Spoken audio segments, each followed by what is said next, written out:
خاص عمل جو شخص صبح کو 3 مرتبہ پڑھے اور سورۃ الحشر کی آخری 3 آیاتیں ایک بار پڑھے تو اللہ تعالیٰ اس پر 70,000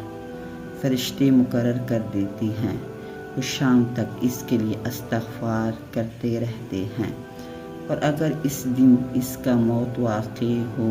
تو شہید مرے گا، اور جو شام کو پڑھے گا تو 70,000 فرشتے صبح تک اس کے لیے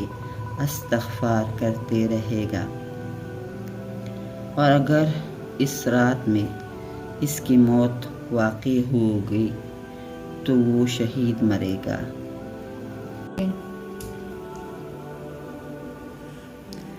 اعوذ باللہ السمیع العلیم من الشیطان الرجیم